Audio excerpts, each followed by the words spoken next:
Welcome back to Renegade Muscle. I'm Geoff Roberts, and I'm here with Lee Priest, as always.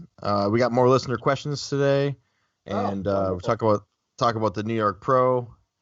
Lee has some things on his mind, and that's about it. I like the flat top, Lee.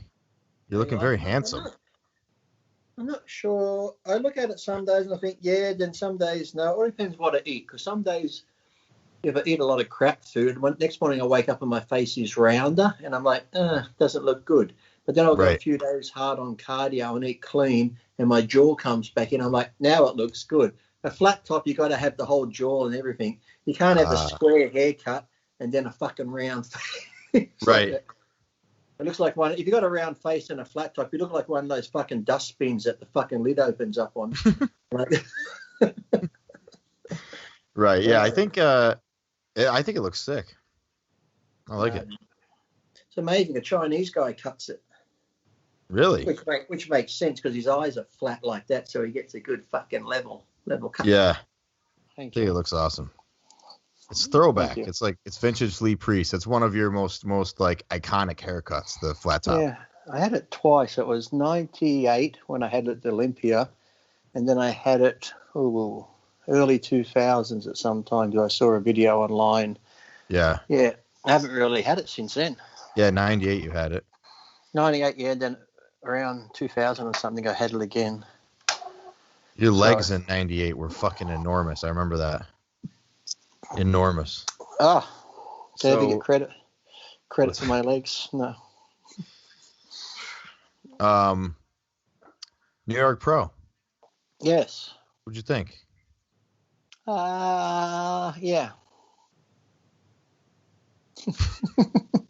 That's it.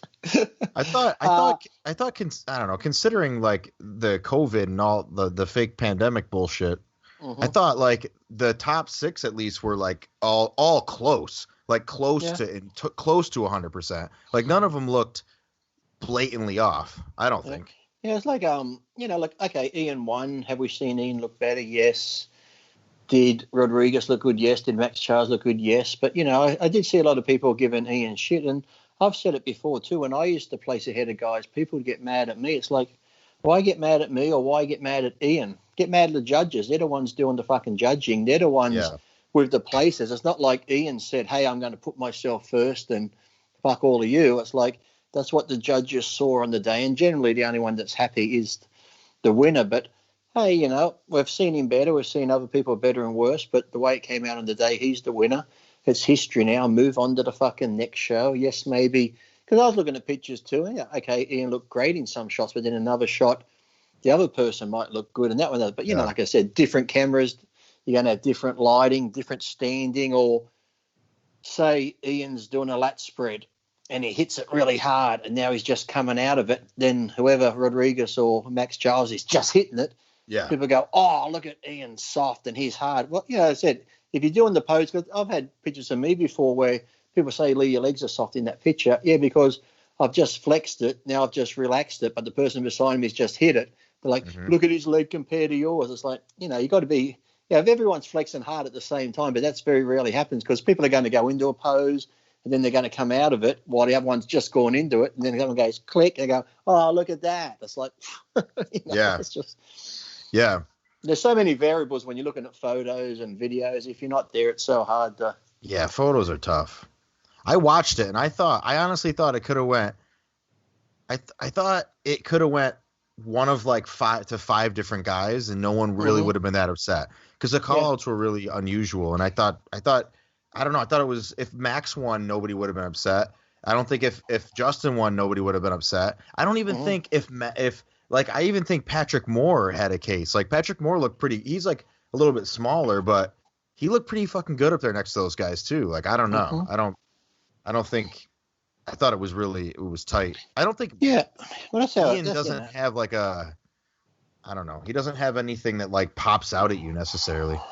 No, he's got a pleasing physique and his conditioning is good. Yes, we've seen him in better conditioning, but that can be said about everybody. We've seen other people in better condition or worse condition and stuff like that. But, you can only judge on what's there on the day, and the judges saw it was his day, and that's it. There's other shows to come. There's a fucking Olympia coming up. So if you feel like you were robbed, go in and see if you can earn back what you think you lost. So, Right. Olympia's a bigger pay show. So if you place higher, you're going to get more money. But, people are going to go on. And then I know I didn't actually read any of it, but I saw, could have been on Ford's show, Fouad. How do you pronounce his name? Fouad? Ford? Fuad. Fuad. Thank you. Fuad. Yep. So on his show, yeah, I know.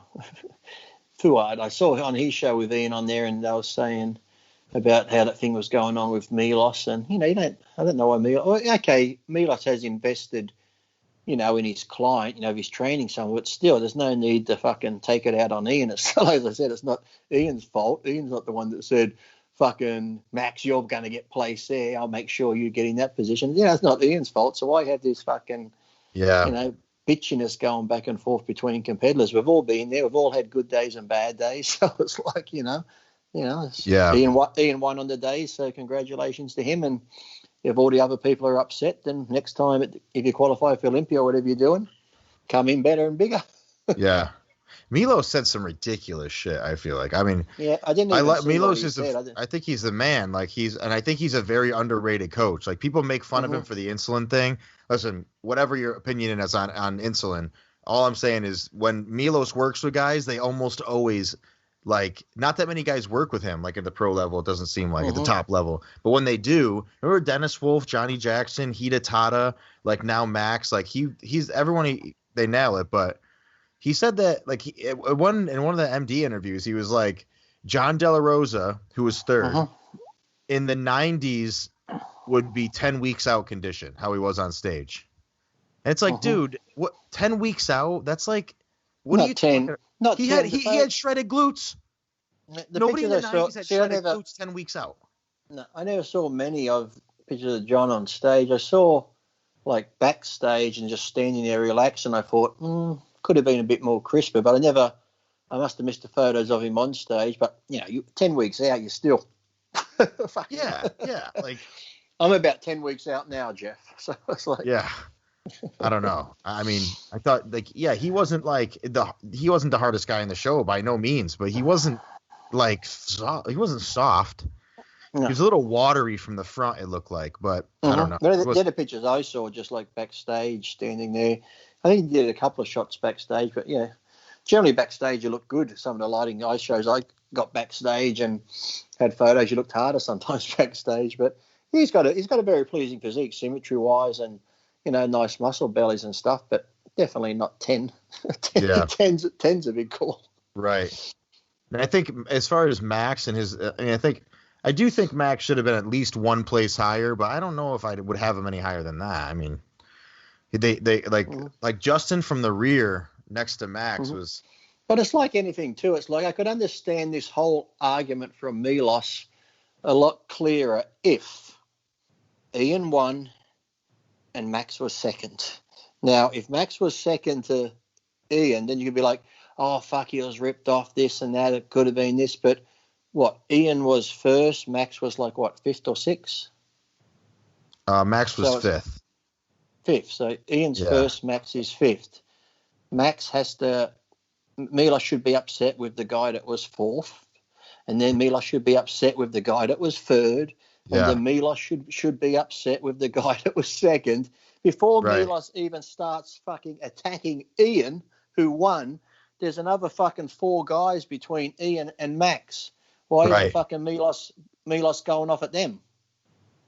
It's like, Milos, if you're going to attack the winner, there's still 4 other guys that placed in between the winner and Max. So fucking, or 3 other guys. So why isn't he fucking having a go at them? Why just attack fucking Ian? I can understand you can get a bit more nitpicky if it was Ian and Max was second, then go, oh, come on.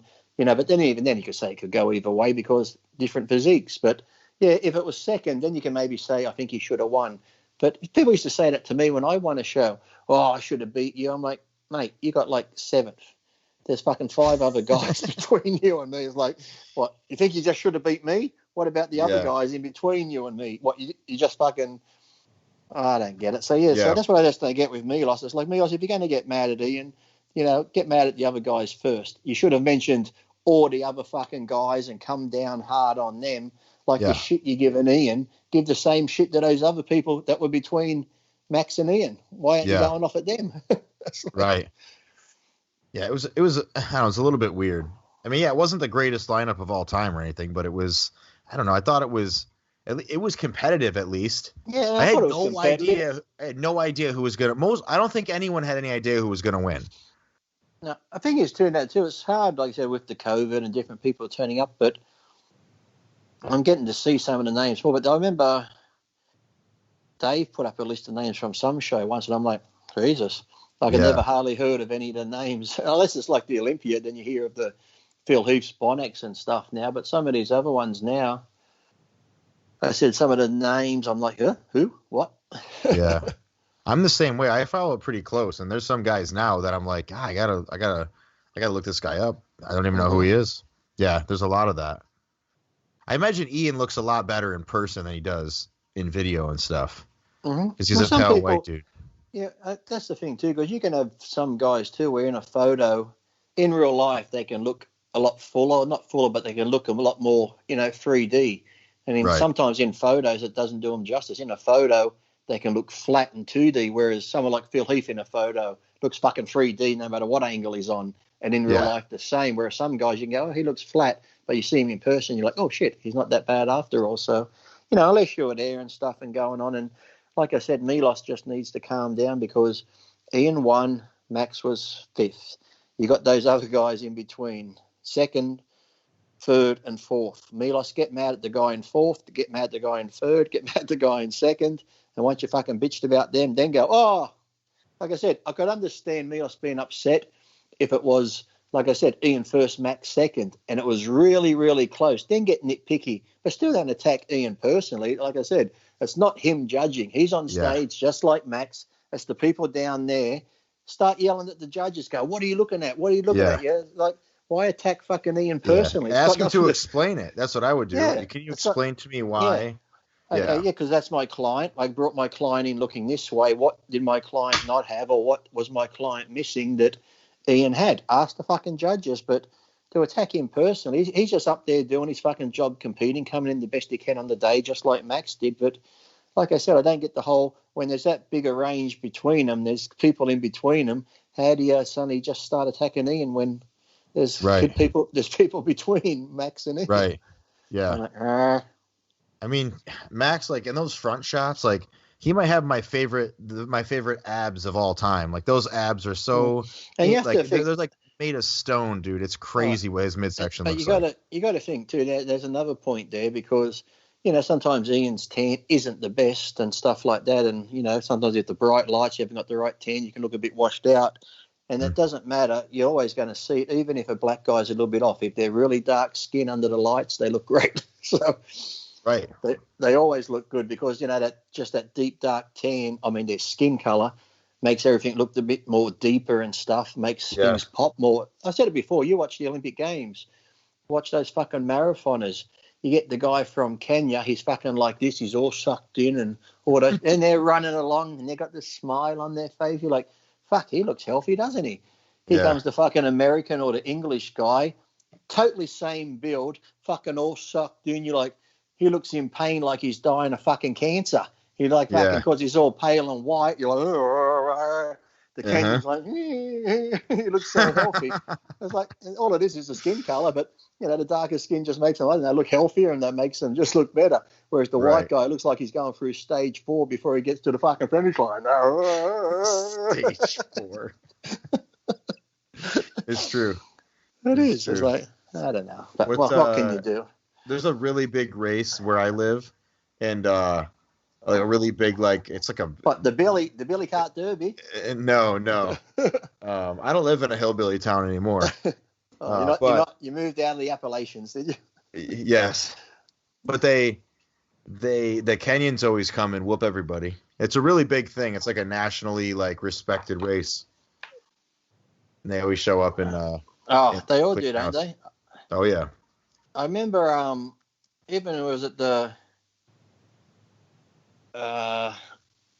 Boston Marathon and stuff like that. We have people that come here to Australia And when people come here for the big races, they all come in and, Yeah. Clean house.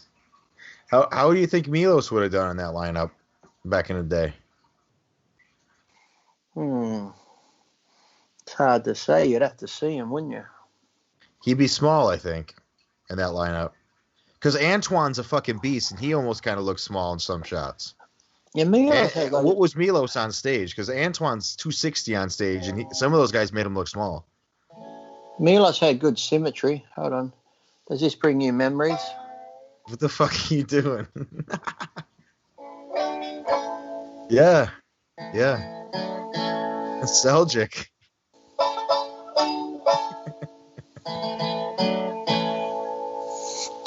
Hold on. Let's get to the good bit. This is making fucking Geoff homesick. It is. Do you remember sitting on the porch with Uncle Pappy playing this, Geoff? Yep. Were you squealing like a pig? Yep. With a fucking with a piece of straw coming out of my mouth and a big wad of tobacco.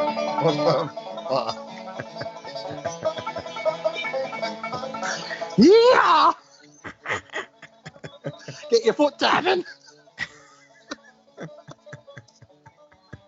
The memories of the good old days at home, Geoff. Sorry, good old days on the plantation. That brought back some memories there, didn't it? Some good ones and bad ones. Now you got me back home. I don't even know what the fuck I'm doing. Man. Well, some of those Christmas parties you like to remember sometimes when Uncle Bob and Sam come around to give you that secret Santa gift you want to forget. Yeah. You always got to bring it up. Oh, not Secret Santa. Oh, I'm not getting that tube steak. I'm not getting that tube steak again, am I? I don't want to unwrap it. I don't want to unwrap it. Mom, you got me that one-eye spitting snake again. I'm over it. Why is my Christmas always got to be white? Yeah. Ooh. I don't know how you know so much about my childhood. I know. That was a trip down memory lane. Sure was. Whew. Man. I think Scott's been there too. Scott's at the other end right now having flashbacks himself. He's even at his mum's place. Yeah. Mum. His mum's come out. Is that your father on the banjo? He's getting those little fucking plates off the wall with the little boy and girl on it. Yeah. Dance there. Nothing like them collector plates, Scott. Too bad you can't come on and talk shit.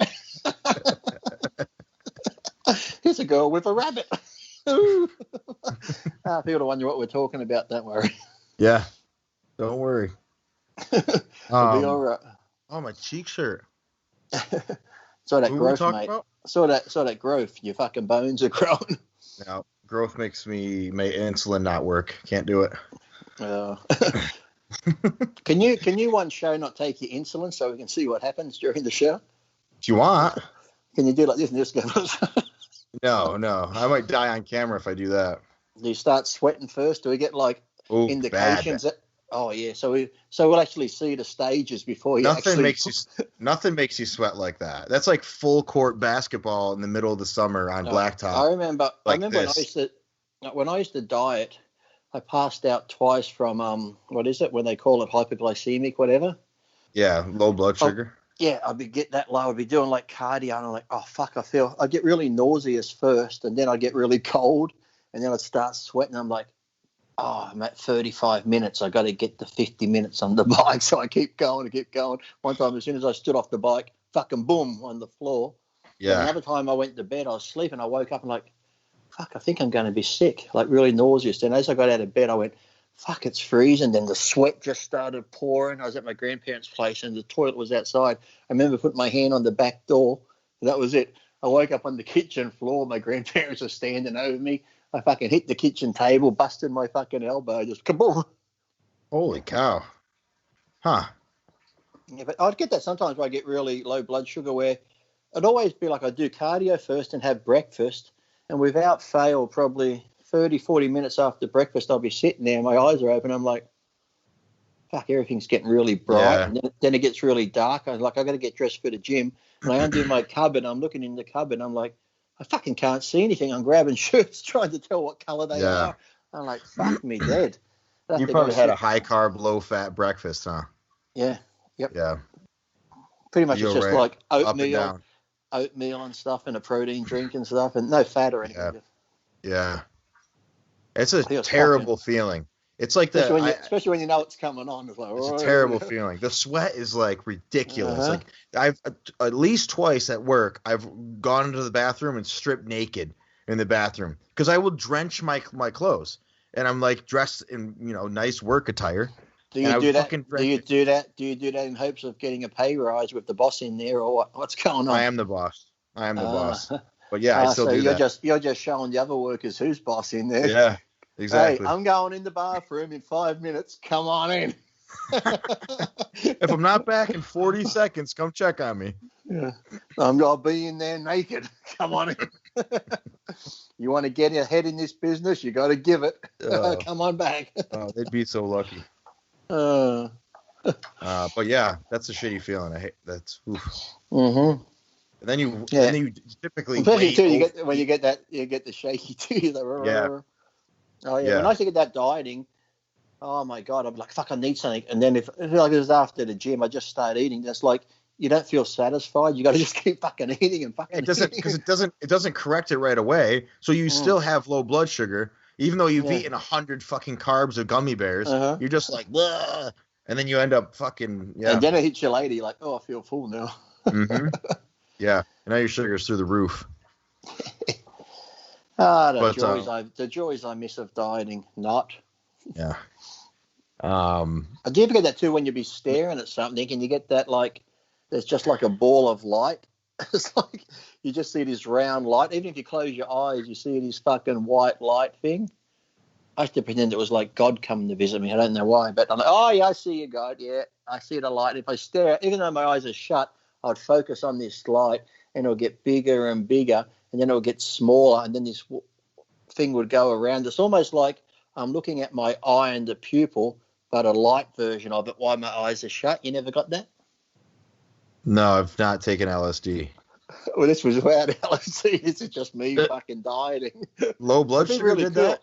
I could try next time I get low blood sugar. Yeah, I'd close my eyes and I'd just stare at it. It's like then it would get bigger and smaller, just this like white tunnel looking thing, and then it'd like go bigger and smaller. It almost looked like I'm looking at an eye, but it's like really bright, reflecting at me. So I'm thinking it was like a reflection of something here, and then it would move up. If I move my eye up, it would go up, and then it would go down, and then it would like. It'd be like half like this, and I'd try and keep staring. It would like join together, and then it would go back like this. You never saw that? The amount of detail that you're giving, that must happen. That must have happened a lot. I did, yeah. Fuck me, huh? Maybe let me Google see what that is. Yeah, It says you're fucked. Yeah, I've been a diabetic for 25 years, and I've never. I don't know. Like I gotta make a conscious effort to close my eyes and try to do that. Yeah, next time you do it, just close them and see if you see this. Like it almost like you look. You know, you got the white of your eye, the iris thing, and the pupil and that. It's almost like that, but it's a glowing version looking back at you like this white, greeny type. It's weird. See if you see it next time.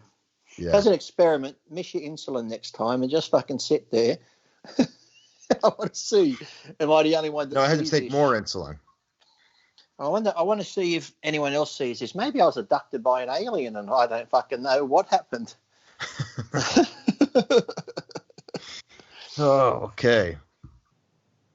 I guess we're through the New York Pro. Yeah. Do you want me to tell you about my Instagram page? Yeah. Tell me about your Instagram page. Well, I put up a post because, I go on live probably twice a day, at least once a day or twice a day I go on live and I get silly questions over and over. Yeah. Oh, are you doing cardio? No, dickhead, I'm painting the fucking fence. What's it look like I'm doing? Of course I'm on a treadmill. But you just get idiots to say, hey, you're a dickhead, you're this, you're that. So I figured, if you pay for information, I think you appreciate it more. And, I go on there twice a day. People have YouTube channels like Fuad or Nick Strength and RX, they all have them. And they're doing it as a service to bodybuilding. They're also doing it to make money because they get paid advertising and shit. So yeah, I said, I'm not doing this for the money. I'm just doing it because it helps pass time while I'm doing cardio for one. But I figured, you know what, why don't I use my fame, what little of it I have left, use my fame to try raise money for the animals like the RSPCA that helps like the homeless dogs and cats and rabbits, horses, whatever. But also if wild animals get hit by cars, they help them. So I just said, look, everyone on my page, I have 440,000 followers. Donate $1 or whatever you want, but $1 minimum. That's all I'm saying. Just give $1 and I'll answer your questions, which I come on. As I said, I do it for free anyway. But hey, if I'm going to answer them, I'd rather know that you gave $1 and I can give it to I'll link my PayPal to the RSPCA, so it goes to them. So I just figured I'd do that. And I put up one video doing that and there was like 60,000 views in one day and $1,100 donated. Like, what, 60,000 people watched this and only 1,100 people gave $1. Some gave $10, which is great. Some gave 20. So out of those people, some gave a lot more. So, but yeah, I'm thinking, why can't you just give $1? People go, well, what about the kid? I don't care about the kids. It's for the animals. The government's there to help your kids with the tax fare. Animal shelters are pretty much all done by charities and, donations and stuff. So I did another video today and I've got a few more. So I think the last time I looked, I was at like 2,100 mark. And it's like the priest2000 at yahoo.com. That's the PayPal, the priest2000 at yahoo.com. Like I said, just give $1 and I give it to the RSPCA for the animals. Do you have to use PayPal? Like, would I have to use PayPal to donate? Well, that's all I've got. Some people have said, Lee, I should do another, what is it, Vimeo or something, or Venom? Fucking Venmo. Yeah, someone like, you should have that. I'm like, well, look, I don't like setting up too much shit. That's like the same shit. It's just like the new hip one. Yeah, they said it's like run by PayPal or something. I said, look, I've got one thing with PayPal. It's easy for me to stick with that. If it's the same shit, people, you fucking link them and do it, whatever. But come on, it's like, I don't care. Even if you just fucking give it direct to the RSPCA and just show me, hey, Lee, look, here's my fucking thing. I sent it to the RSPCA. You can do that too. So, but really, out of all those people, that's all that's donated so far. Them fucking cheapskates, I tell you. Christ, I wish I could know now if there's like a little tick near their name. So when they ask me a question, I know they donated, and the ones that didn't, I'll just fucking ignore them. Yeah. $1, come on, it's like, miss a coffee. I miss whatever. On my last video, I said, look, just miss a couple of fucking test shots or Deca shots and shit like that, just fucking. A couple? Well, half of one. No, just $1. Yeah. Take half a cc on Wednesday instead of a full cc. Just go without your fucking frozen Coke from McDonald's today. Give me $1. And the good thing is, if they give $1 from America or England, it's about $1.50, $1.60 here. And trust me, people have let me know, hey, Lee, I gave you $1, but it ended up being $1.69, so you got extra. I'm like, whoa, fucking, woo. Those animals are going to be living in the lap of luxury now, that extra 69 cents. You owe me. Yeah, hold on. This is what they should have done. They should have put in $1, then it comes at the exchange, $1.69. Hold on, I don't actually have to give $1. Let me put in 72.1 cents. Hey, that's Australian dollar. That's all I got to donate is 72 cents. Yeah, that's what I would do. Don't go over. I don't want to fucking ruin your mortgage payment by giving the animals $1 for the month. For fuck's sake. And then people go, well, Lee, some people don't have $1. I'm thinking, bullshit. If you're fucking on your fucking phone watching me do these fucking lives, you've got internet connection, you've got shit, you got a fucking phone, you aren't fucking destitute, you've got a fucking $1, so don't tell me bullshit. Everyone's got $1. Come on. Yeah, everyone watching you online has $1. Put it that way. I know. It's like they just want shit for free, don't they? And like I said, I don't mind doing it for free, but everybody else charges, and people go, well, I should have one of those pages where I looked at it, the OnlyFans page. I think movie stars have, and people do it. They even show their tits. Excuse me. You can set the fee for $10 or $15 monthly. You can go on and put whatever content you want. And it's like, I think you get 80%, they take 20%. But it's like, I'm not doing it. Because if I did the OnlyFans, okay, that would be money for me then. But I'm not doing it for me. I'm just making it so easy to go to PayPal. I showed the thing there where it says your favorite charity, because in PayPal, You can choose your favourite charity. You just type it in and it links it to it. So when you get the money in your account, you just hit donate and the money goes straight to that charity. And it's like, come on, people. It's for the animals. Yeah. Yeah. That's a good idea. Hopefully It'd be different if 400,000 people all gave $1 and I got $400,000. Then you saw me driving a Ferrari. Well, Oh, he's got an H1 again. He's got a H1 again. But look, he does have a dog from the shelter with him. Yeah. The dog told me to buy this H1. He loves it. That's cool though. 2,000's not bad. That's not bad. That's a big help. That's a big help because normally, like last year, I gave probably 2,000 of my own money over the year because summertime last year I brought lots of those big, well, not big, but decent. I brought like 10 swimming pools for the animals because they get so hot out there because it's out near the country a bit. Yeah, and then every week I'd fill up the 4-wheel drive. I'd go to one of the garages where they sell bags of ice and fill it up and take ice out there to put in the water for the animals. And then generally I get like different stuff, like they're always after blankets and different things like that. Yeah. So, there's a tax write-off for them. So even, like I said, even if people donate and then I give that money, I'm not taking the money, but it's a tax write-off because you can keep the receipt and say, hey, I donated this much to the... Right. But yeah, I just want people to help. That's all. I just, because especially now, because it's not Christmas yet, but Christmas comes up and everyone, can we get a cute puppy or a kitten? And then sadly, a couple of months later, it's not a cute puppy and kitten. Oh, I have to walk it. Oh, I got to feed it. I got to pick up the shit. And sadly, all these fucking animals get thrown back in the fucking shelters. That's like, I like to throw some fucking kids in the fucking shelters, let me tell you. Speaking of that, we're thinking about getting a dog. Not soon, but we're in the process of closing on a house. So once that happens and once we get settled and everything, we're thinking about a German Shepherd maybe. Oh, they're nice. German Shepherds are nice dogs. What kind of dog would you get? See, I love German Shepherds. I'd probably get another German Shepherd. When I had that Akita, it was a beautiful dog. Oh, yeah. Akita. But German Shepherds are wonderful. But then too, it's like, see, I've had big dogs and then I've also had little dogs like a little Maltese type terrier.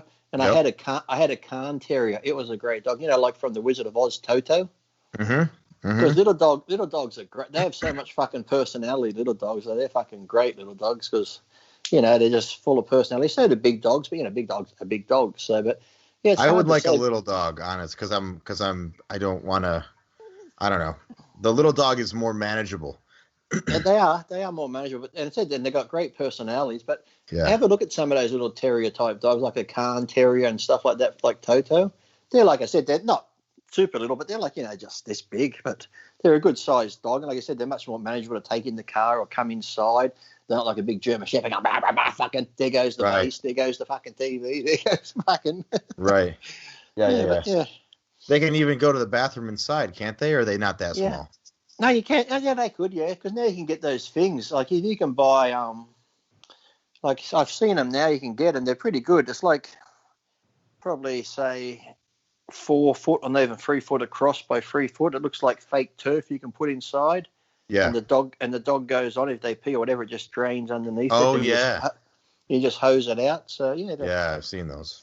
But generally, like I said, those dogs, when I had my terrier, the dogs are, if you get them young, they're so easy to train to go outside and just take a shit or a leak. And then pretty much they can hold it and they'll just let you know when they want to go out. You let them go out, they race outside, do their business and come back in. Right. Yeah. You don't want to come home and find a smouldering fucking German Shepherd poo like this fucking big fucking. Yeah, I've had that. She had a German Shepherd before and it was a phenomenal dog for sure. Mm-hmm. But, I don't know. What I used to do sometimes, because when I wanted, like I said, most of my animals I did get from the pounds, I normally go there, because I love all animals. I don't really like to say, this is dog I'm going to get. I'd sometimes go to the pound. Sometimes you buy off breeders. They've been bred that many times. They all have fucking problems. So generally the pounds have puppies and that. Mixed dog, every time we've had a mixed dog, never had a fucking problem with it. They've been the best dogs fucking ever. A couple of times I've had a girlfriend and bought them a fucking purebred. Fucking problems, the little fucking kind of inbred little fucking things. It's like, it's going back to your family at the Appalachians, you just fucking inbreed too much. It fucking goes, So it's fucking.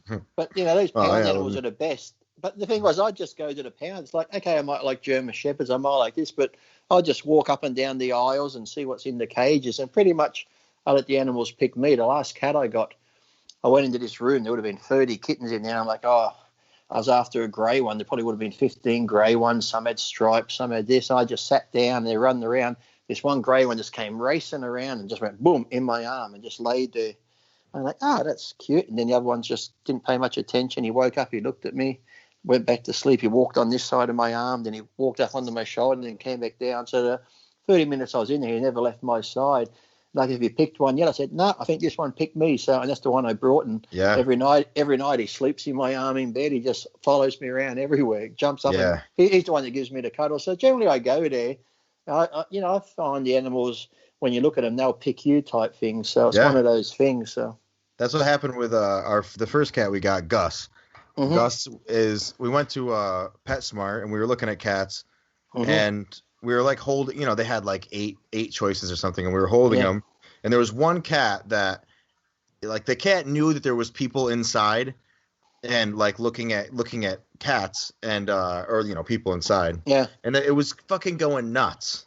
Like, it was the only cat that was in there, like, meowing over, like, take me fucking out of the cage.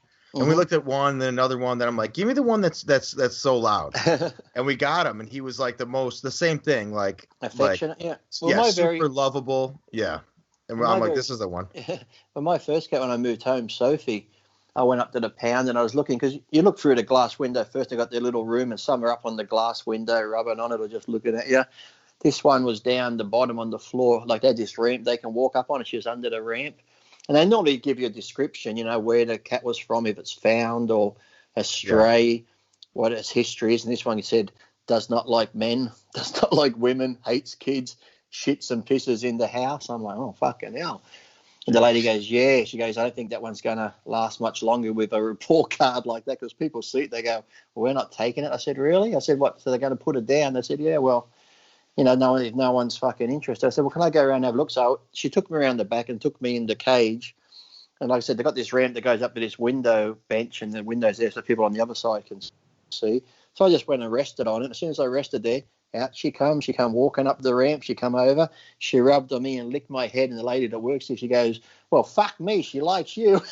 That's what this old lady said. She goes, well, fuck me, she likes you. Yeah. I said, well, can I take her home and see? She goes, oh, I think we're closing now, but maybe come back tomorrow. I said, oh, okay. And she goes, oh, no, hold on, you can take her now. And I took her home, and she's never shit, she's never pissed, she sleeps on me, she's everywhere. So I never had a problem with her. But just that one of those things, I just went in and had a look at it. But if people judge by what it says on that card, you'd be like, oh fuck, we don't want to take her home, she's that bad. But I think too, whoever had it before can abuse it. And one of the other cats we got here, Pixel, the one that's got the half black face and that, right, when I went up there, because I sometimes go up there and just take photos with them so they can put on their website, or I put them on my website. I said, oh, this is so beautiful. This one, my wife would love it. So I took a photo with it. And then the next day I said, oh, Lee, thanks. She got adopted. But then 24 hours later, the people brought her back. They're like, oh, I didn't get on with our other cat. And I'm like, well, fuck, if you take a new cat home, of course it's going to take longer than 24 hours for the cat to get used to the other cat. It's just the way it is. So I felt that bad. I told Rachel, I said, look, this was on like a Tuesday. I said, if it's there next Monday, I'll come get it, because I want to. They said, okay, well, just there. So I think it was Tuesday. I said Thursday. Fuck it. I went up and got her. Yeah, nice. Yeah, and she's been great ever since. It's been great. I have 6 now, 6 cats. Wow. 6 cats. Yeah. Yeah, we have 3. One we rescued. One was just like outside, a stray. Mm-hmm. One was rescued from a house where it was like relegated to the basement because there was dogs.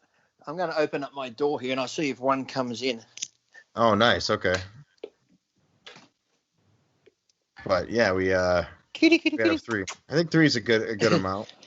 Yeah, because Sophie was by herself all the time, and I figured we'll get one as a friend for Sophie, and then it just went from there. Then I see another one. Then if I went out to the RSPCA to take some stuff out while I'm there, I'm like, I'll just have a look in here. Look. Yeah, I don't like it seems like the older I get, the harder it is for me to see that shit and not want to get one. When I was 19, I really didn't give a fuck. But now it's like I see the cats laying there and I'm like, fucking hey, that sucks. Mm-hmm. And it's like if I had I don't have a gate out front. I have a huge backyard, but it's when I go up there too and I see the dogs and I'm playing with the dogs. And I hate when you walk away and they just sit behind the cage looking at you like, where are you going? Yeah. You're not taking me? I'm like, oh, don't look back. Don't look back. Yeah. It's brutal. Yeah. It is. Mm-hmm. All right. I don't know how I'd see people come in all the time when I was volunteering there. They'd bring their dogs in. It's so sad. And I can't afford to feed my dog, so I'm dropping it off. And then I see them go out front and they're thinking, oh, you can buy fucking cigarettes, can't you? But you can't buy a bag of dog food.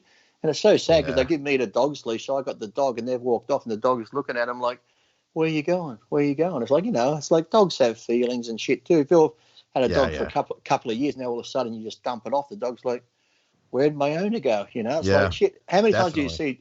I've seen dogs where, have you ever seen a dog out the front of a store where some dogs are friendly, but some dogs are just at the front of a store and as you walk out, they're just looking for the owner. They won't pay you. You can say, hi, dog. They just go. But as soon as they see the owner, it's like they get so fucking excited. So definitely. Yeah. No question. All right. So, actually, that was about. We got on the dogs from my Instagram stories. That's how we got. Yeah. Into it. Yeah. My wife said that people donating $1. My wife said that she is interested to see the room that you're in. Are you able to pan around? Are you able to pan around the room or no? This room, yeah. Why is she interested? This is my junk room. This is my junk room. It's got photos on the wall here. This is a junk cupboard. Nice. And this is like a shelf with all watches and shit on over here. What are all the watches and shit for? Is this your stuff? S-Force watches and down on the floor shoes. But all this stuff over here is like costumes and stuff. And in these boxes, there's awards and racing suits and stuff like that. I've still got to go through all that. Even clothes that don't fit me. There's more bags down there with shoes on. Shit. I've been here almost 2 years and I still haven't sorted it out. But when I go through it, that's a lot of the stuff I put online. And then I put the money to the RSPCA. Yeah, but that side of the room I've got to buy more shelves and shit for. But I'll get through it eventually. If you could only save one of those pictures on the back wall, which one would you save? A picture? Yeah, like those pictures. If you could only save one of them, which one would it be?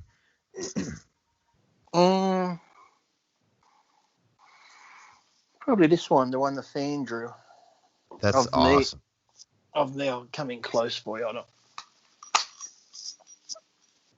Can you see it? Yeah. What's it say? The blonde myth, Lee Priest, DC. The last son of Krypton. That's sick. That's super I sick. could save that where George Bush made me honorary Texan. But that's not a picture. That's just... George W. Yeah, signature and all. Holy shit. Yeah, but probably that one. All the rest with the stars and... So you met George Bush? Yeah, Hemsworth. Yeah, my friend still works at the capital of Texas. He was working there when Bush was there.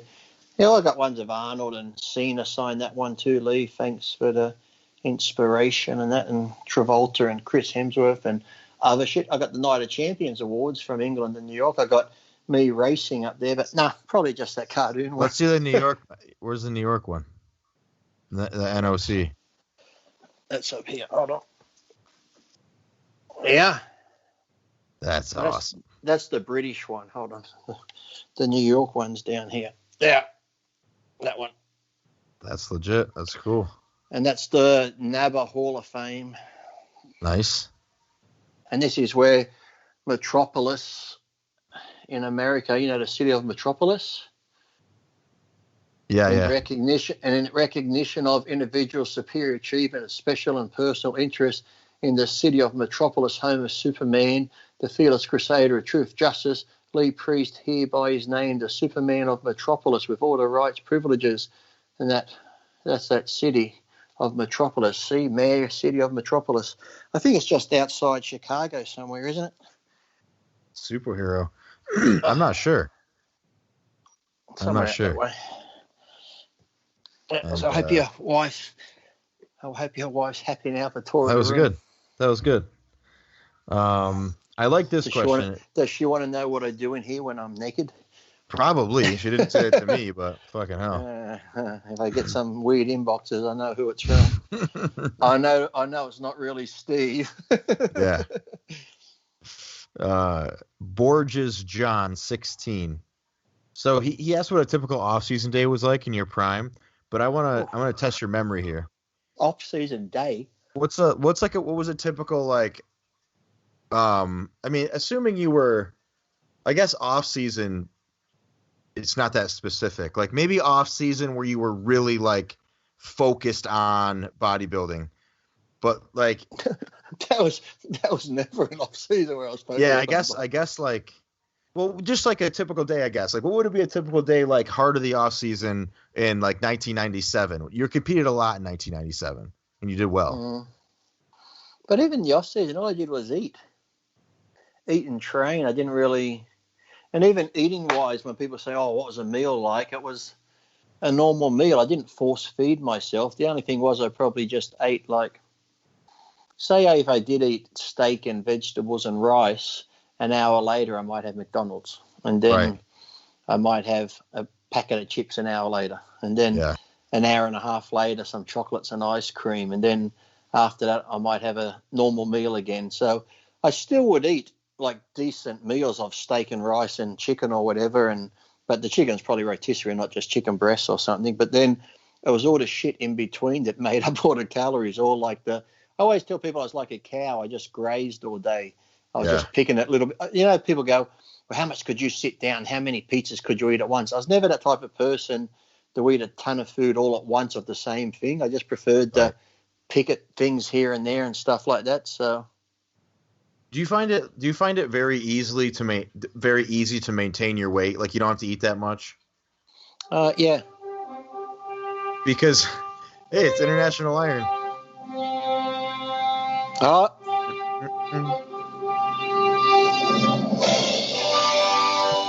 I just want you to know, fellow Americans, in my off-season, when I used to fly around Metropolis with my cape on, I used to fly to McDonald's. I'd fly to In-N-Out Burger. There I was, flying across the desert. I would see In-N-Out, and I would say, no, you cannot go there. You must go to Fat Burger. And then I will go into Fat Burger. I'd grab that hamburger and that shake, and I'd pick it up, and I'd start eating it. I just thought I'd give some emotion to that there. That was good. Thank you. That was good. But I'm all hooked up with the sound effects today. I find it amazing how heavy you were able to get, because it doesn't seem like you ate that much food for how heavy you got. No, I said to Mike O'Hearn, that's probably when he says there was any regrets in my bodybuilding career. Like I said, I wouldn't have been take more gear or do more stuff. It probably would have been be more serious in the off season, because in the off season I just didn't give a fuck. I just was a normal person. Yes, I'd still go to the gym and bust my ass, but then after I trained, I might go have a big meal at the firehouse of fucking hamburger, chips, pancakes, whatever, and I'd get a little bit full. And then I could easily go 5-6 hours and not eat again. So sometimes in the off season, I might have only had 2 meals a day, but there might have been bigger meals. In between, I might have had a protein drink, but that was it. I was never regular at all. I could sometimes train in the off season, have a big workout. Then if I said, oh shit, I got to go here, got to go there, I might train and not eat the 4 hours after my workout. So I was never contest time. Yes, every 2.5 hours, regimented like I'm in the military. Eat this time, train that time, whatever. So come off season, I'm like, fuck that. I'm just going to train and I'll eat when I want to eat. I'll do this. Or like I said, I could easily train and go over a muesli bar and be like, oh, I'm fine for a couple of hours. And my friends would say the same thing. They go, how do you go so long without fucking eating and keep all that size? They were like, how do you keep your fucking muscle and you barely fucking massive? Like, I don't know. So that's probably the only regret I had. Probably in the off season, if I had been more regimented, maybe I could have been a bit better and stuff like that. But I was just like, you know what? Because I'm so regimented contest time in the off season, I just want to fucking be normal and just eat what I feel like. What about your training in the off season? Were you like how many days a week were you training? I still pretty much trained 5 days.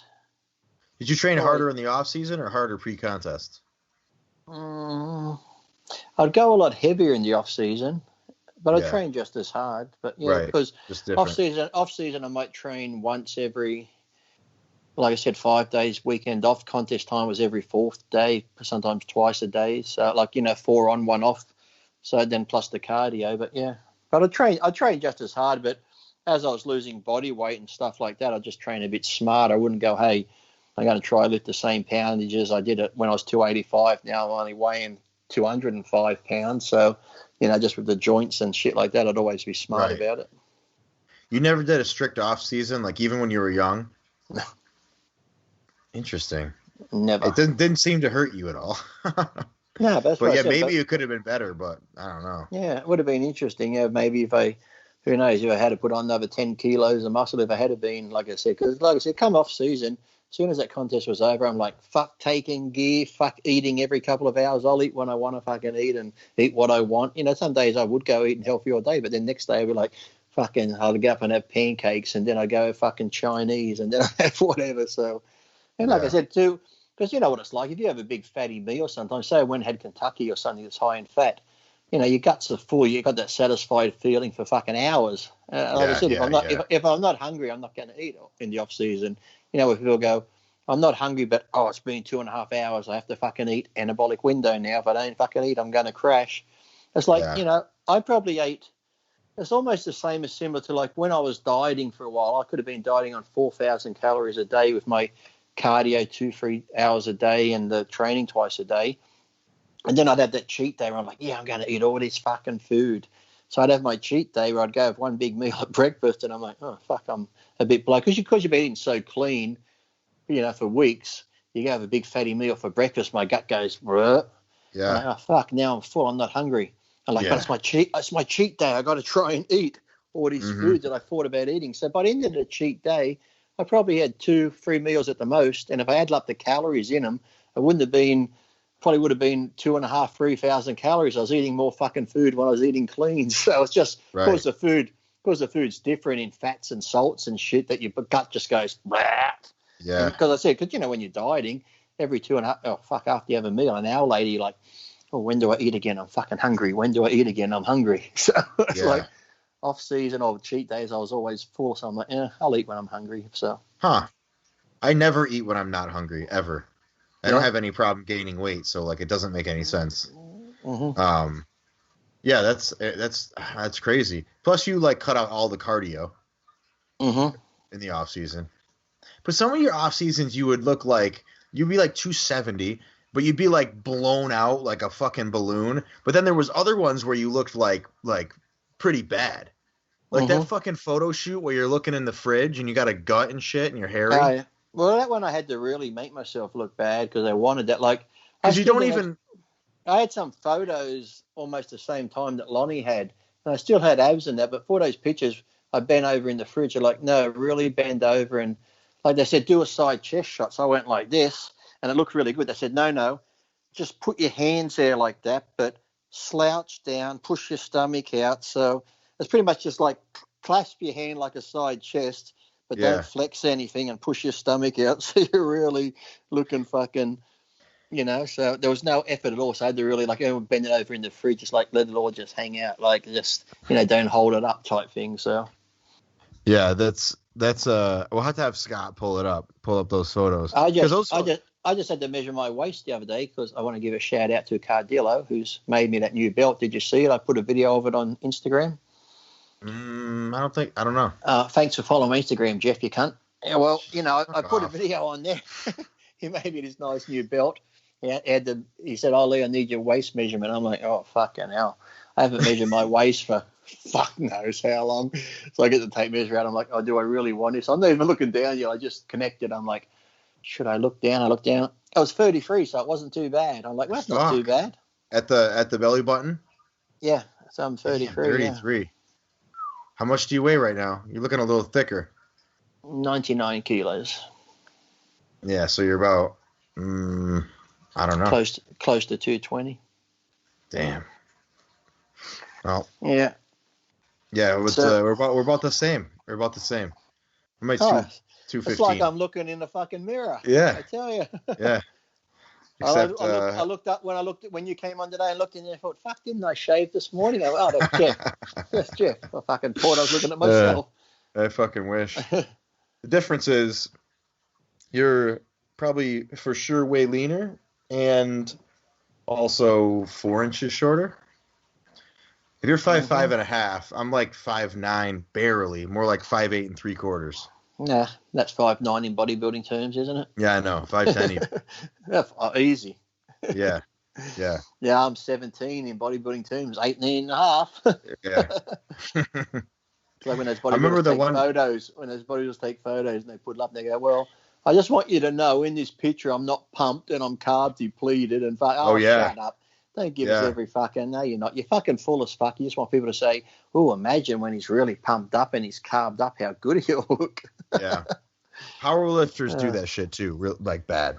They're yeah. always like they'll hit a lift and then they'll list all the reasons why it's more impressive than it is. Oh, I didn't even sleep. I haven't been out, haven't ate that much today. I didn't even like this, and it's like, dude, like, I didn't have my that smelling happens a lot. salts. I didn't Yeah, have anything. that happens a lot. Yeah, I missed a Yeah. meal. Oh, wow. I That's know. like God whoopie forbid. fucking do. Yeah, So but this yeah, question is a. Go ahead. just going back to the thing, yeah, it always reminds me because my friend Adam, I'd always hang out with. He was always eating all the time. He goes, "You're not going to eat." I said, "No." He goes, "Fucking hell." He goes, "How do you keep your size when you don't fucking eat as much?" I'm like, I don't know. It's like, Yeah. So you're fucking. I think you're maybe not of this world, Lee. don't have me play the theme again. I know. You may not be of this world, my friend. I played the banjos that made you homesick. I hear that Superman Don't theme play it again. that makes me want to go back to Krypton. Yeah. This guy, Jim WP91. Oh, Jim WP 91. Opinion on gyms being open that do not require masks. Mm-hmm. I mean, I don't really know. Well, what? Well, what's wrong with that? You don't want to wear a mask while you're training. There were people that actually passed out because they were running on the treadmills and shit and just breathing back in their carbon. It's like, Yeah, I had to go to get on Tuesday, I had to go get that cornea done. So if I close my eye right now, you're just a fucking blur on this eye because it's still all fucked up from the laser where they keep your eye open. I could smell it burning. This is the funniest thing, right? They put that clamp in, like in the horror movies. They got the laser there and the laser's going. It's like when I got the tattoo near here. Anything that gets near my nose, it fucking sets me off and I'm about to sneeze. So I'm fucking laying there and the laser's there. oh no. And like, for like, I think, how long is this going to take? It's like, we're almost done. You know, when you're trying to not sneeze, I'm like, fuck. I'm thinking if I sneeze and go, achoo, the laser will go, Yeah, I'd be horrified because you're not going to sneeze and it'd be like still. No. So I'm thinking, I'd be like, how'd you get this scar up your head? Oh, fuck. Yeah. I just sneezed. Yeah. I can smell it burning. I'm like, oh, fuck, how long? Like I'm trying to breathe like this and it's getting worse and worse. This eye starts watering because I'm trying to hold the sneeze. And like, we're done now. I'm like, good. I'm like, yeah. Yeah, but no, if you don't need a mask at the gym. Look, if you're that worried about catching COVID or whatever, and like you wouldn't go to the fucking gym to start with. Trust me, you can get it from touching whatever. Okay, people wipe shit down and stuff, but people are breathing heavy. You know, the mask ain't going to do shit. So I have no problem with people not wearing a mask at the gym. If I was worried about COVID and shit, I wouldn't go to the gym. Yeah, obviously. Are they like, are the hospitals there empty and very like slow? Mm-hmm. Yeah, I had to take Rachel's not feeling well, so we took her up to the emergency today, and that had to wait around for fucking hours, and then pretty quiet. Normally nighttime, the times I've been sick and gone to hospital at nighttime, that's when they're busy because all the fucking crack addicts, meth heads come in, the drinkers, it's fucking full on at nighttime. Oh shit! It's like hello. It's always entertaining. It's entertaining at night time. My mate actually works security up there, so I called him this morning. He knocked off at 7 this morning. He goes, "That's pretty quiet now, Lee. Come on up," because he works from like 6 at night to 6 the next day. But last time I was up there, what did I go up for? I went to get just something checked. I went up at night time and some guy his father brought him in and dropped him off out the front, fucking naked. He walks in and shits on the floor and fucking. I'm like, hey, good old fucking hospitals, I tell you. Jesus. And I go, fucked, yeah. Had to fucking rope it off with the witches' hats, put paper over the top of his turd while they go get shit to clean it up. It's one of those things when I'm sitting in the waiting room in the emergency because so many people are coming and going. I'm thinking, I came in with probably something small. I'm going to leave with some fucking big fucking virus for sure. Because, you know, Yeah. the amount of sick people that go in there, then you go to the toilet, like, now what if they touched in the bathroom here? So you're trying to use paper towels to touch area and this and that. And then there's one guy there, he was like covered in tattoos off his head, talking to everyone. Then, of course, he saw I had tattoos. Guess who he wanted to fucking talk to? Of course. I'm like, oh, shit, here we go. And he's one of those guys too. So how you going, mate? A fucking I'm like, oh. People probably think he's my fucking dad or something because we both got fucking tattoos. He had a face tattoo as well. Thinking, fuck. So he's standing there talking to him like, oh, just shut the fuck up. I don't really want to call my name so I can go into another room. Call my name. Yeah. It's one of them. That's the worst. And then when he wasn't talking to me, he's just talking to him fucking self. Yeah. I'm like, oh, someone saved me. Yeah, I got trapped by a woman the other day, and it was like, you need to be in an institution immediately. Shit, she was coming out of her mouth. I was like, fuck me. You have to wonder what it's like in their head, don't you? What their world's like when you fucking live in there. It was so bizarre. Like, just like stories that were clearly not true, but well thought out, like just piled on each other in no particular order. And the worst thing is you've got to stand there and actually act like they are true and agree. Yeah. Like, oh, really?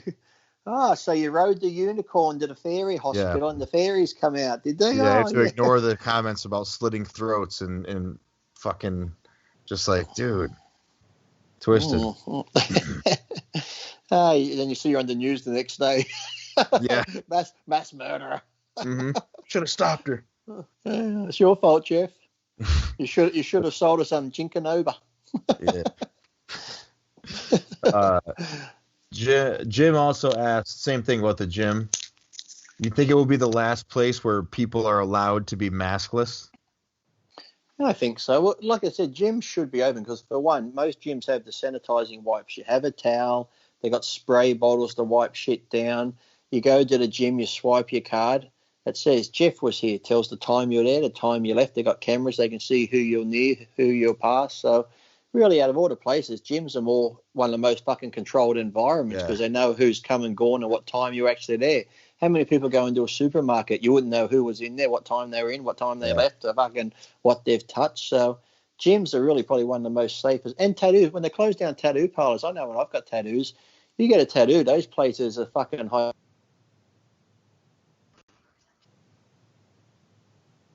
It's appeared on me. Hey, you're back again. You're back. Scott's fucking with you. Are we good? Yeah, Scott fell asleep on the controls.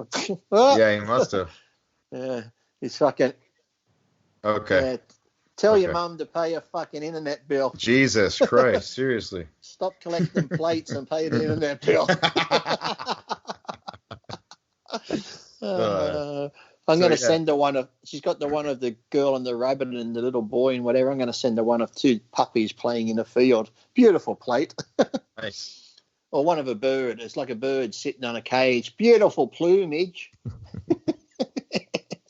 Yeah, I mean, I don't know. Yeah, so a gym's pretty safe. Out of all places that you go, that'd probably be the main one where you. There's also the fact that nobody's getting sick from COVID anywhere, so that's also it's probably safe. Like, did you see that thing I put? No, you wouldn't have seen it because you don't go on my Instagram page, but I put up that thing that.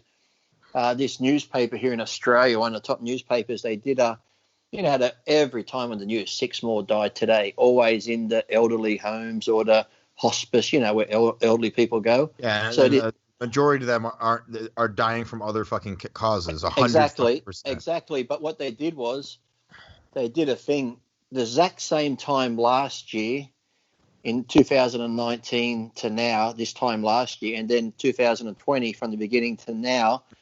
33% more people died last year without COVID in those homes than this year. So they're like, here we have COVID, but more died last year. It's like, if that's true, which if you, I don't know, how, it seems obvious if you fucking if you get away from your goddamn TV and observe real life, it's fucking obvious that that's true. And if that's true, it's impossible for there to be a pandemic. You can't have a pandemic without more deaths and empty hospitals and Walmart open all the time and nobody getting sick there, and every other fucking retailer, you can't have a pandemic when 99 point something is of the survival rate. It's like fucking.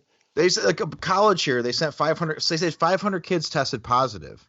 None of them were sick. If any of them were sick, they wouldn't have ended up up there. And all none of them. What we should do is to show what a pandemic is. It kills everybody, young and old. Let's go to New York and release Ebola, and then we're really showing what a fucking pandemic is. When people start bleeding from their fucking eyes and dying, no matter what age you are. But these people, more people died last year without COVID. Like, say COVID disappears now and come 2021, I bet if they recorded it every day, they'd be on the news. 10 more people died today in such and such nursing home. They're fucking sick and elderly. That's what they're in there for. They're laying there on machines, breathing. They can barely live. They die. Sadly, they die. It's like, it's like just fucking nuts. And all these results, like they're fucking people. They're telling people. I'm convinced now that they're telling people that they have COVID. They don't have COVID. I've heard several stories now. Like I'm a social person. I talk to all kinds of people, and like you hear these stories and like recurring. It's just I don't know. It's anecdotal. Like Harvard says like, but how did all those ones in Florida? What about those ones in Florida? Remember those people that went down to get tested? And it was just, they all filled out their form, get tested. Here's our name, number, fucking address. Yeah. But half of them got sick of waiting, so a couple of hundred left. And then they all got fucking notified that they tested positive, and they didn't even get the test done. All they did was I tell you that story? I saw it on the thing here too. Yeah, they filled out all these. Yeah. My sister's best friend in Florida, that exact thing happened to her. That exact fucking thing. She went to get COVID tested, and there's a mob of people there, of course. So I can't believe the numbers are spiking. Fucking retards. And like they signed in to be there, and the line's a mile long. So they're like, screw this line, we're not doing this. And then they got a letter in the mail. They were positive. Like, so you could say it's bullshit, but it's fucking not. Like there's no reason you wouldn't just. The people I'm talking about saying this are not like wacko people. They're normal fucking successful normal people. They're not conspiracy theorists, tin hat. They're normal fucking people. It's like, and how did they tell us she's positive? Because like to get a test, you got to have, you get something done, your blood work done. They always check it. Okay, is this your name? Is this your date of birth? And then they seal it up. So it's like they didn't do any of that. So they're just taking this list of names of people that come there and going, okay, send them a message. They're positive. So say they say this one clinic, 5,000 are positive. Maybe only fucking 10 really were. How do we know? Fucking all the others probably didn't get tested. It's fucking bullshit. That shit, like those false positives are absolutely positively happening. If you don't think it is an objective truth that they're happening. I had a guy, a firefighter, tell me right to my face, totally normal, level-headed guy. Like he didn't even really want to talk about it. He said that they responded to a suicide call. The guy blew his brains out, and it was reported as a COVID death because he was COVID positive. Like, if you don't think that stuff is happening, you're wrong. Like, it's just people watch their TV and they don't observe real life. It's crazy how people are just like, you can believe what's going on? Foxy, comes Foxy. Come here, Foxy. All my cats are coming to the door. Hold on. Hello. Is Foxy the one that was reported to be an asshole on the card? Come here. Come here. Come here, boy. This is Foxy. He's the orange one. Come here. Hey. Come say hi to Geoff. This is Foxy. Here he is. Hello. Aww. Hi. Speaking to the mic. Is that? I hear the other ones too. Oh, that's Foxy. He's a ventriloquist. Oh, really? Come here. I can't even tell. Kylo, hi. This is Kylo. This is the talker.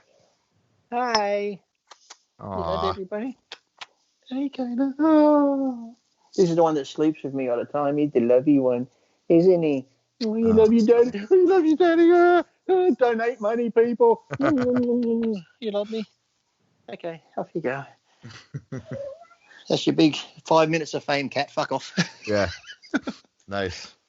Yeah, they're all out wandering. Oh, there's Felty. Felty's over there now. Felty, come here. Felty looks like a marmoset monkey. Hey, Rachel. Can you grab Felty?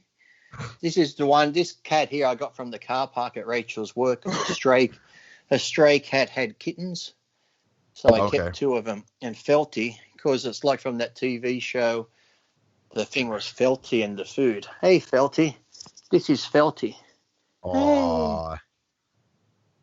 Hey. Look, it's your 5 minutes of fame. Hi, Geoff. Felty. So fluffy. Look at the mane. Oh, that's what I mean. When you're eating and you're not looking, she gets a foot and goes like this and drags your food off.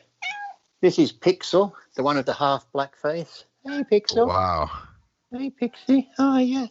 Pixel's on TV. Vocal as well. Yeah, she does talk, that one. She's all over the place. Yeah.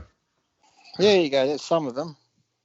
I think I've had Zoe. I've had Zoe on, and I've had Bruno on. I don't think you've seen Gus. I don't know. When we move into the house, I'll be able to show him off. Maybe. My studio is being relegated to the basement. Oh, the basement. That's okay. The sex dungeon. Yeah, the sex dungeon. I got Foxy sitting over there now watching. Hey, Fox, what are you doing? He's going to go exploring because I don't normally let him in here because there's too much shit they can get into. But he's like, oh, wow, let me have a look. Yeah. What can I get into? PDS printing. Oh, PDS printing. If you need any printing done, make sure you call PDS Printing for all your printing needs. He's an avid listener. Yeah, there you go. I just gave him an endorsement there. I had all my stationery I got done at PDS Printing, and let me tell you, quality bar none. Yep. They certainly they can any type of printing you need, give them a call. Tom Platz said Arnold and the top guys then trained a lot lighter when they weren't being filmed. Was it the same in your day? I don't know, because Ronnie went heavy being filmed, and when he wasn't, I don't know. I always just did whatever I did. I never really thought about it. If I was doing my photo shoots and being filmed, I just trained. I never played it up for the camera. If I was going to go heavy, I'd go heavy. But if I wasn't feeling strong, I'm not going to try to do something stupid, go, hey, look how much I'm using, then type thing. Yeah. So I'm sure there are some that you'd see do videos and go too heavy and use shit form and stuff. But no, if I was doing a photo shoot or video and I was training a body part, if I felt strong, I'd go heavy. If I didn't care what people think. I'm sure people go, oh, is that all he's using? I use that much weight. Yeah. It's like, I don't care. Yeah, it kind of seems crazy, like, to be a professional bodybuilder and lift heavier on camera. Like, you're fucking 280 with abs. Like, do you really need to lift heavier on camera? Like, and it's not about lifting the weight. It's like, yeah, if I want to do something strong, I could do back in the day. But it's like, to me, it's like, okay, sometimes I might have just stuck with 150-pound dumbbells. And people go, well, I can do that. Yeah, but you might be able to do it. But are you doing it the same? Are you doing it that strict? Are you doing it that controlled? Are you doing it where you're squeezing it and this sort of thing? Or are you just going, There's a big difference, too, in how you perform an exercise. I said, there's a big, so many variables that come into play. I've never seen a dumbbell press look as good from anyone than yours looked. It looked like it looked like it was animated. It was so smooth and perfect. It's ridiculous. Oh, Geoff, I make it look good. Some guys have all the luck. Oh, Nicolas Cage, I think, is going to be in the Tiger King. It just popped up, is he? He's going to play the Tiger King. It's like a movie? Or the next episodes or what? No, they're going to make a movie about it, and I think Nicolas Cage is going to play the guy. He'll do a good part playing that guy. He's wacky enough. Yeah. I never watched it, and I don't think I will. No, you got to watch it just for the comic value of it. It's sort of be like your family in the Appalachians. It'll bring back memories. So I don't want to watch it. It's offensive to me. Don't have me pull the banjos out again. Yeah, there's nothing wrong with my dad's boyfriend. Exactly, and his uncle and his brother and the fucking. We just called it the family meat train. Family meat train, baby. Get on board, toot toot. You in a little caboose.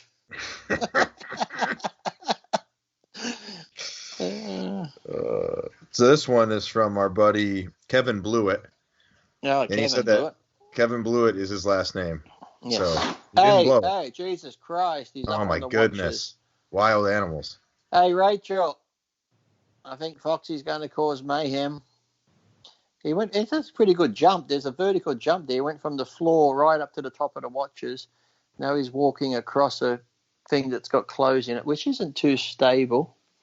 Hey, So you're going to bring it down, aren't you? Look at him up there. Oh, he's so cute, isn't he? let me see him. Staring at the side of your fat head. Say hello, Rachel, to people. Hello, Rachel. Geoff says hello, Rachel. Hi. You're taking How the are hats you? with you? I am. Cats and cats. Bye. Hi. Look at that sexy pussy.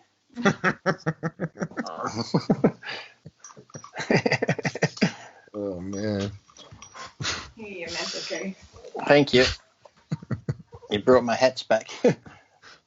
I got to clip this back in. You got a picture of am I back on track? Yep. Perfect. So this is gonna be a long one. So that's sick. Thank you. That's a good Mental. look. It says mental. Do I look good in hats? Sometimes I think I look good in hats. I don't know. How do I look? I think maybe you look younger with the flat top. Makes you look younger. Someone said it made me look older the other day. Fuck off. Oh, I got another hat. Because 2 hats fell down when the cat jumped up there. This is good one. Nice. That's appropriate. You should leave that on. Yeah. For Star Wars. This is I haven't really read it, so let's see. Kevin Blewett. Blew it. We'll see if he blew it with this question. With the continued lockdowns. He asked one last time, didn't he? Yeah. With the continued lockdowns and possibly more in the future, here in the UK, the media have been suggesting that the work in the office may be a thing of the past. Working at home has become more productive. Would you feel maybe the same could happen in the gym industry, although most gyms have opened up? A lot of people still felt more ease and comfortable training at home and found it more productive and economically. Do you fear that gyms could go the same way? Home gyms and weight sets are still sold at double the price. Could home gyms be the new future? Well, I don't care if commercial gyms go by the wayside because I don't own one, so it doesn't bother me. And I love training at home. I've got equipment at home. I can train at home. And yes, I am more focused at home and get onto it because you go to a gym, you might talk to people. It's a bit of a social thing. I think people like to go there and get looked at, take photos of themselves. So I think you are more focused when you're at home and stuff. But I don't think they're going to go by the wayside, no, because like I said, too many people like to go there. The people that don't like going to bars and clubs, they like to go to gyms to pick up people and hang out and look at camel toe walking around and stuff like that. Some men like hanging out in the change rooms with their nuts hanging out while they're drying their balls off. So I feel like that's probably like scare tactic bullshit that they're gonna get rid of like office workers. Like I think some they're given. I know in Australia they're given some the option where, say, a company has a building and they might have fucking 10 floors of the building. And they'd have gone, hey, you know what, some of you guys can do this from home. And if you prefer to, we'll give you the option. And some have taken it. So now they might only need to lease 7 floors. So they're saving money on, if it works out better for them. Because before everyone thought, I've got to go to work. But now they're saying, hey, you're being just as productive at home. You're getting the job done. Why should we rent this office space if we don't really need it? So yeah, that makes sense. As long as they don't lay people off going, hey, you don't really need it now. We fucking get rid of you. But no, if they can save money on like rental spaces like that, if the people can do it from home, and like I said, some people are maybe more productive at home because they can be at home, and maybe they might save money because they won't need childcare because then they can put the little bastard in the other room and just go, shut the fuck up, daddy's at work, and just keep doing their work and stuff like that. So I don't know, man. Working from home I've worked from home for a little. When we were doing the show for a while, it'll be hard. Every 10 minutes at your place would be like a knock at the door. You got any vitamin C in there? I need some echinacea. Yeah, what about a multi B plus? Do you have any? Yeah, yours would be fucking annoying selling vitamins from the house. Yeah. But just how about a bottle of water? I don't know. Like, I don't know if I could stay home all day. Like working from home No, seems well, like it some would be can't. a Well, bit some much. can't. Some can't because you like to have that break, home life and work life, and separate. Yeah. That's why I get annoyed sometimes when, like I said, people are so obsessed with their phone. Where in the old days, back in my day, you go to work from 8 to 4, 9 to 5, and when you get home, that was it. But now people go home, they got their phones or computers, and they're still fucking doing emails. They're still doing shit. It's like work's work, home's home. It's like I used to go to school, I hated homework. It's like, look, I go to school for schoolwork. Once school's over, I go home, be a kid, get outside, exercise, play. I don't want to go to school for 6, 7 hours a day and then come home and do more fucking assignments and schoolwork. This is where kids are either getting fat or they're just losing their mind because they're not getting the exercise and being kids. So it's the same with people. Go to work, do your work, but when you get home, be with your fucking family. Get off your phone. Stop answering emails. Stop check. Oh, I have to do this. No, you don't. That's fucking work. And bosses, I know some bosses want them to go above and beyond, but why? You're not getting paid for it. So you do your work at fucking work, and when you get home, be with your fucking family. You got to have that fucking balance. You can't go home and be like, okay, honey, I'll be there in a minute. Just got a few more emails to do, and it's fucking 7, 8 p.m. at night. Yeah, I'll come see the kids in a minute. I'm just finishing this quote off. No, it's fucking at home. Save that shit for work. You got to have that fucking balance. And now people are just crossing the line, and I think bosses are starting to expect it from people too. Like, oh, you got this on your phone now on computer. You can do that at home and fix it. No, you can't. Yeah. Yeah, I think it's probably a bad thing overall. Like, I guess it's good. You save money. Like, that makes sense. For like office workers, that makes sense. But I don't know if I think there's something to going to work that might be Well, important sometimes to it gives like life. people, I think it gives people a purpose too. It's like, you Yeah. get up, it gives you a routine type thing. Whereas if you're at home, you're like, roll out of bed, keep your fucking pajamas on, stagger around, do whatever. Where you'd like, go to work. Okay, I got to be up at 6. I got to have my breakfast, get there. It gives you that sort of, that sort of regimented type thing some people need. They need that routine of doing stuff. And I think too, sometimes they go to work as a little social forum, like your job. You get to talk to lots of different people. You get to do whatever. Some people, when they go to an office, some people hate people. But then some, it's just that sort of, get to talk to different people in different cubicles and stuff like that. They like that interaction. So yeah, I think Yeah. for some people, a lot being at home could be more depressing for them and bring them down. And after 6 months working at home, they're having a fucking 9 mil fucking breath mint. Fucking 9 mil breast mint. Yeah. it's like Yeah. I can't take it anymore. Yeah.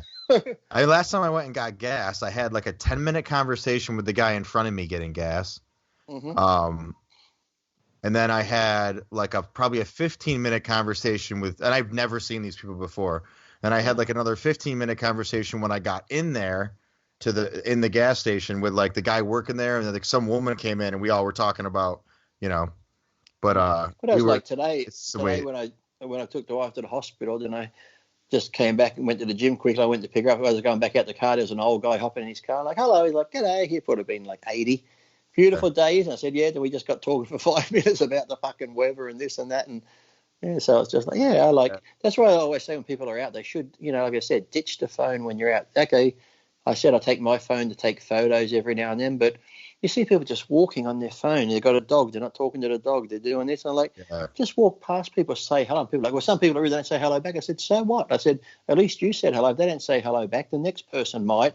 And I used to love going like places where if I go out walking, I might walk for an hour, then sit down on a bench or sit near some table, and there may be some elderly people. You say hello. I said, I love talking to old people because the knowledge they have and some of the stories they tell is great. I just, just get talking to people. I said, I said, some of these people that are out there too, the elderly, I said, some of them, like I said, they could be lonely. I said, they just might want someone to say hello to them and chat to them. I said, just by you saying hello to them and striking up a conversation could change their whole fucking day and their outlook and whatever. So I think people, Absolutely. It's like I said before, as technology's going here, humanity seems to be going this way. Technology here, humanity this. So it's like people need to just start interacting more and just saying hello and being friendly and, taking interest in other people and shit. I know when I'm on a plane, sometimes I get talking on a plane. I'm thinking the person beside me is probably thinking, I wish this cunt would shut up so I can go to sleep. I think that too. I'm like, am I fucking babbling? Am I annoying this person? Yeah. Because I That's can't called sleep. self-awareness. Not many people have that. I can't sleep on planes, so I'll be awake the whole time. This person's probably thinking, it's a 12-hour flight, wish the cunt would shut up. And then let me tell you, have I showed you pictures of my cats? I got some cat photos I'd like to show you. You have to talk to like a bunch, like if you talk to all these random people, if you talk to the same people all the time and you just like do your own thing, you start to like, you just like reiterate all the stuff you think about everything, and you watch the fucking news and it's, and like when you talk to different people, like everyone has their own little like, everyone has their own little like thing they know about or way that they do something, and you talk to people and meet more and more people, and it's like that's how you learn shit from actual other human beings, not like it's just people. I think people don't. I mean, I always see some people are uncomfortable talking to strangers, which I totally understand. But you like having as many friends. Speaking of that, I went for lunch with my doctor friend yesterday to this Chinese place near me, and we're sitting at the table, and these two older women are at a table just across from us. So the table there, and for me to get out, I got to go in between the two tables. Yeah. So the two ladies are sitting there with a chair beside them, and she's got a bag on the chair. And as I walk in between the two tables to go, she grabs a hand on a purse like this. I said, "Don't worry, I'm not gonna take it." She looks at me. She looks at all the tattoos and she goes, and grabs a handbag. I said, "Don't worry, I'm not gonna take it." Oh my God. Fancy judging me like that, Geoff. Yeah, but I know. It's funny because you need to talk to a variety of people because, too, I know if you're stuck in an office place where some people go every day, how are you today, Sam? How are you, Michelle? Good. Then you start to hear the whole, fucking Doug come home last night. He had a few. It's like, oh, fuck, she's going to go on about Doug again. Oh, fuck, someone save us. You get like too fucking close to them, and then they fucking start telling you their life fucking story. You're like, I don't want to go to work today. We're going to hear about fucking shit again. Yeah. Let's try and avoid her in the lunchroom today. We don't want to fucking hear her problems again. Fucking Jesus. Right. Yeah.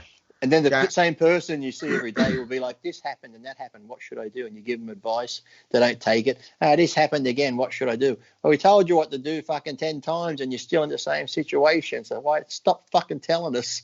Yeah. Right.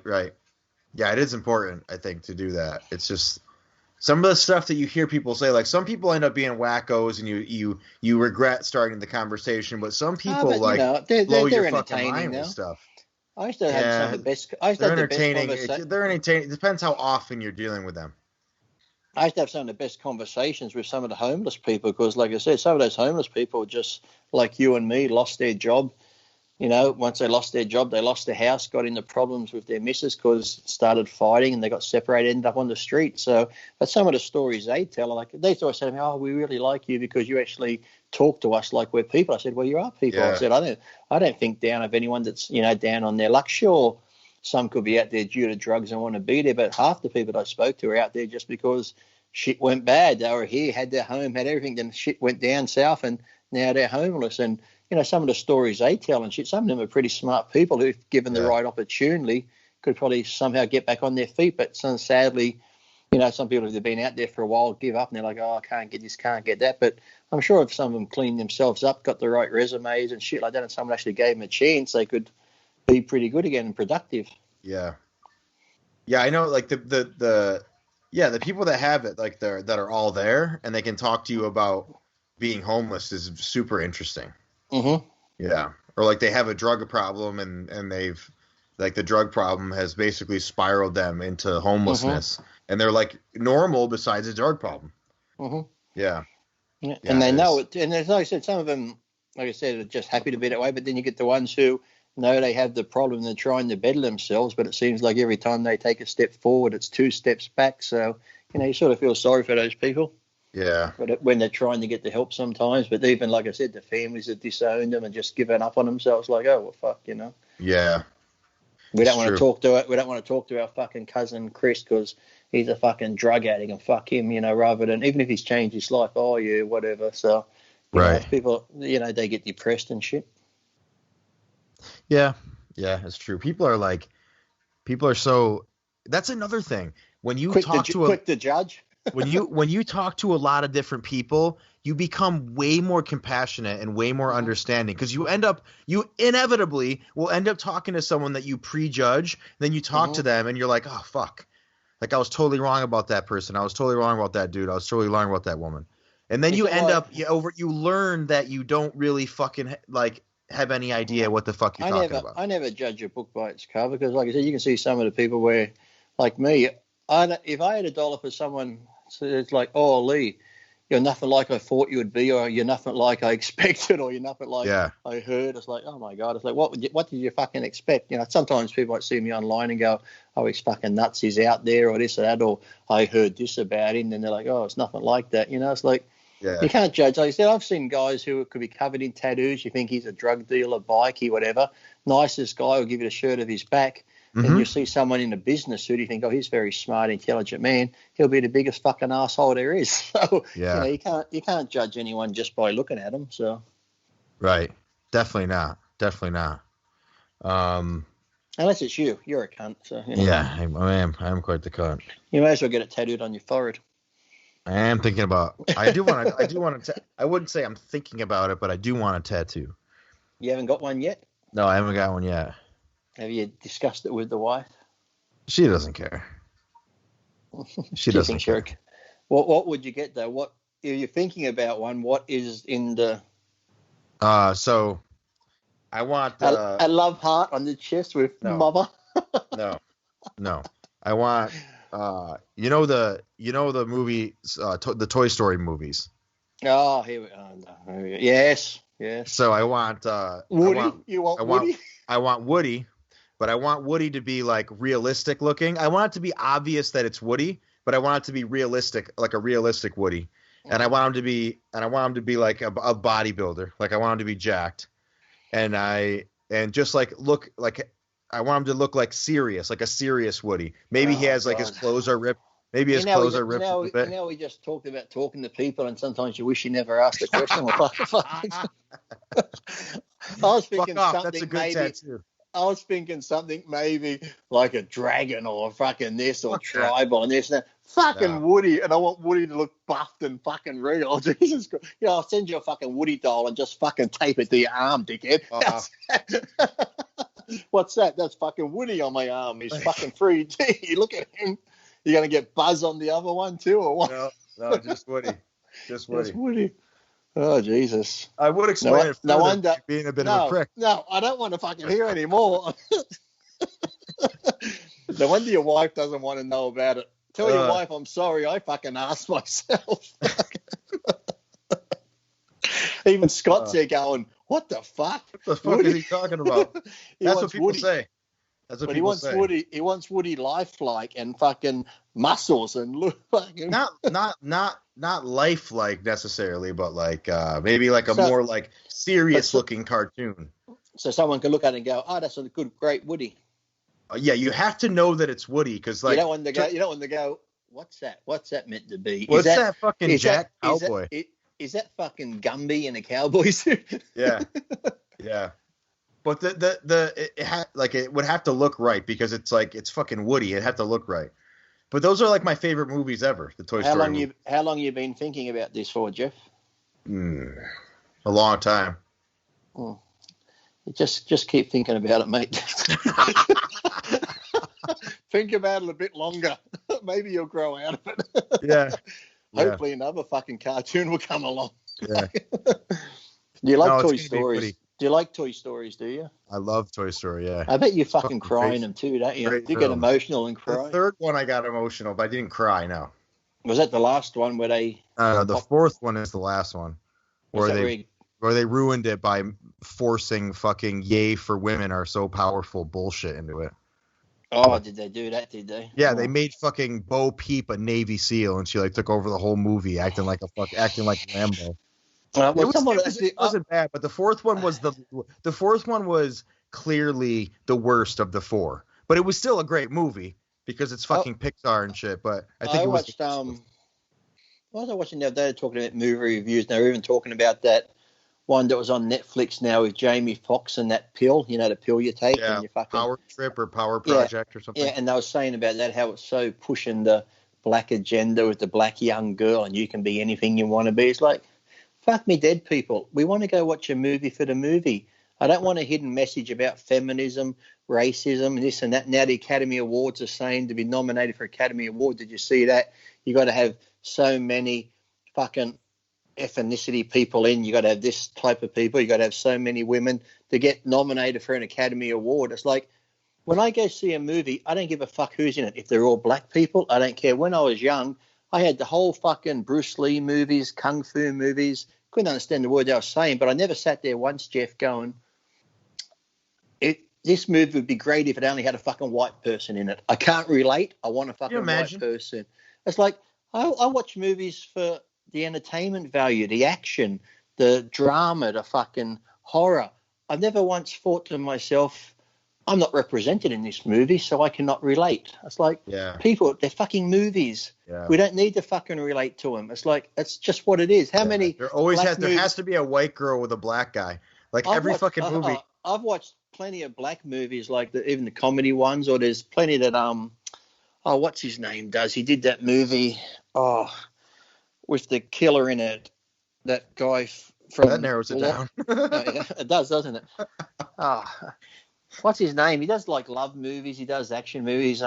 He's a black director guy, but he also stars in them. Oh, fucking hell. You know his name. Tyler Perry. Oh, my God.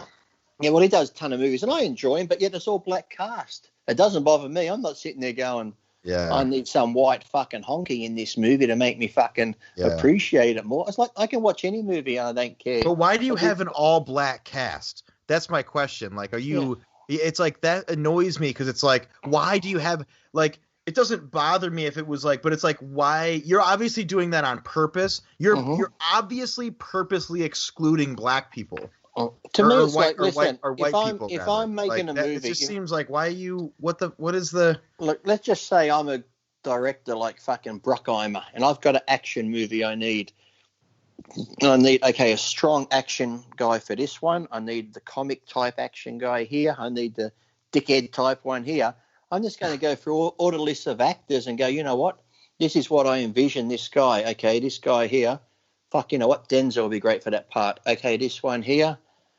Fucking Brolin, he'll be great for that part. I'm not going to give a fuck what people's colour or ethnicity. I'm going to go for the best actor that I envision that's going to fit this role and pull this role off the best. I'm not going to go, now the Academy tells me, you need this black actor. Well, okay, I'll get him, but that's not how I envision this character to be, and I don't think he can pull it off as good as someone like, I want a cranky older person. I need fucking Clint Eastwood to play that part. Okay, Denzel Washington's a bit older now, or Gene Hackman's older, but they couldn't pull it off like fucking Clint Eastwood could, that fucking grumpy old fucking hard-ass old man.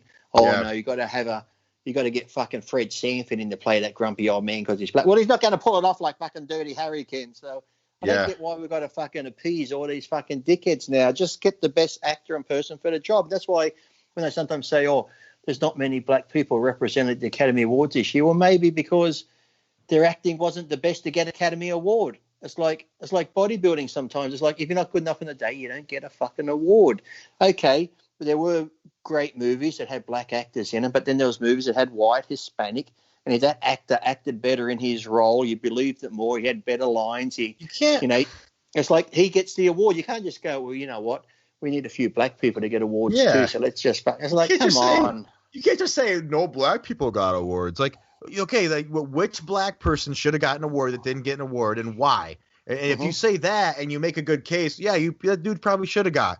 I don't think it's because like all white people are KKK members, like the media that should be defunded, like your shirt says. Yeah, but like I said, half the Academy Award members, I think the Academy Award members who vote on the Academy Awards are actors. I know the Golden Globes, that's by the foreign press, and the foreign press is a mixture of all races and fucking countries, but the actual Academy Awards themselves are generally people like Jack Nicholson, Denzel Washington. There's people like your peers and shit who are voting on who they think gave the best fucking performance. That's what it comes down to. It's like, I thought that movie was great and he won the award for it. He's a great actor, that black guy, Michelle. That movie Green Book and that? Did you see that one? Really good movie. what's his name? Vigo, whatever his name is the driver, and he drives him around the country, and it's during race times and stuff. Great movie. I think he got Academy Award for that, and I thought that was great. So if you do a great performance, you get rewarded. We shouldn't just reward people because, okay, we need a fucking quota now on who gets fucking awards and shit. But now that's how everything is now. Everything has a quota. Well, that's what they just said. A if you race look it up, quota. Look up now on the Academy Awards how they're bringing it out now. You got to have. Look, if I put it in here. Academy. Oh, Lee's trying to spell. How did I get the fucking Virgin Airlines? Those sausage fingers. Yeah, it's not even Academy Awards. You're looking up the quotas or whatever the fuck it is? Academy Awards. Yeah, Academy Awards new change. Here we go. Academy Awards new diversity criteria is about effort to make change, not exclusion, Academy Award leaders say. The standard dictates that more people from unrepresented populations are hired for. Here it is, yeah. Well, it's called new diversity criteria. To make an effort to make diversity, Academy leaders say. The standard dictates for screen. The leaders of the Academy of Motion Pictures and Science are speaking out after receiving some backlash for the new inclusion diversity standards. Change doesn't come without some variations, says Paramount Pictures. Starting with the Academy Awards, Best Picture nominees will have to meet specific requirements addressing gender, sexual orientation, race, ethnicity, and disability in front of and behind the camera in order to qualify. In addition, films must comply with 2 or 4 broad representations from characters. So you've got to have all these characters, standards now, inclusion from sexuality. What the fuck's that noise? These are the new things now. You've got to have. We feel like the filmmakers, so you've got to have like handicapped different things. And I'm so sorry. I thought there was time. Must be. Is there an ad playing? What the fuck is that? No, let me turn the speaker. I heard, mate. It's from your end. Yeah, the criteria. These people are trying to make life, which is the most unfair thing ever.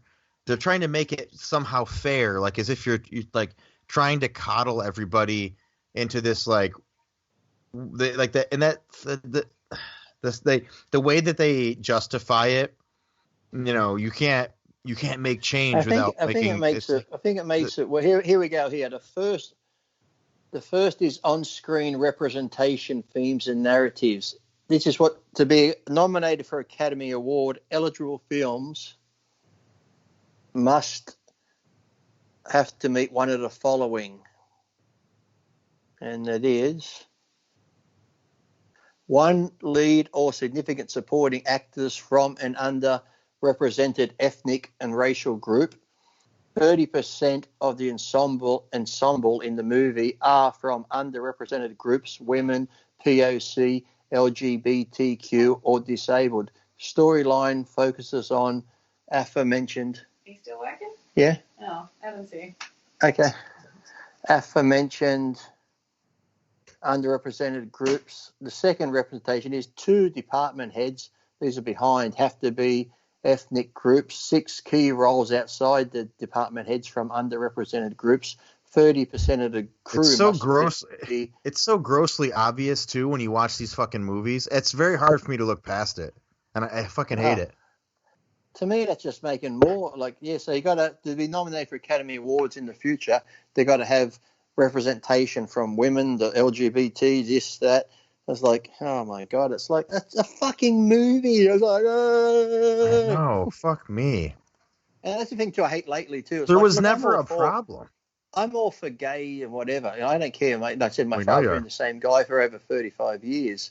But I don't care. Now I watch Batgirl. She's fucking lesbian. In so many movies now, they're putting in women kissing and men kissing. I was like, I don't care, but do we really need it? I don't even want to see couples kissing in a movie, straight people, because I want to watch an action movie. They shouldn't be fucking in action movies or anything like that. I don't need to see that shit. But now they're really pushing it in there, same sex type stuff in movies. I'm like, it's like if it's in there, it's in there. But I don't mind if it's put in there as part of it. But now you can really tell they're pushing it. And when they're really forcing it, then it makes the movie shit. It's like you're going out of your way to really fucking push this in there, They have Ellen on there banging little girls on Epstein's Island. With Oprah. Yeah, with Oprah. Fucking people. You got to have Oprah and Ellen, because we need one of each ethnicity. Yeah. They all have to get that. They all have to get that pedophilia so that they have dirt on them. Yeah. But yeah, I don't know, man. There's a couple of. I don't know, how long have we been on? We've been on for a minute. Oh, we have actually. Yeah, it's 2 hours. Fuck, 2 hours. I guess we should probably wrap it up then. Okay, fuck off.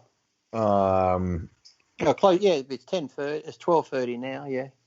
10:30 here. 10:30 p.m. There's like if you could change anything, go back, man. When are you coming back to the UK? When we can leave Australia and fly. We can't leave at the moment. Yeah. I forget about the fucking COVID shit because everything's normal and nothing's going on. It's easy to forget about when you don't watch the news and you live in real life. Any other crazy fan emails besides the muscle jacker and the twins jacking off to your photo? No, not really. Not really. Just the normal troll abuse you get daily, but no, nothing spectacular, no. We got an email with a photo of two brothers yanking off. Actually, yeah, Sam did send me one. I should have kept. Next time I get one, I'll send it to you. But Sam did send me one that, because, when I go to Sam's Fitness to record videos, Matt that works there, we always joke around about Matt being gay. So this guy did send a thing going, "Oh, Lee, I really like you and Matt," and he did send a picture of himself naked with a boner. That was only like a couple of weeks ago. So next time I get one, I'm going to forward it to you. Oh, thanks. You're welcome. That's the least I can do. So,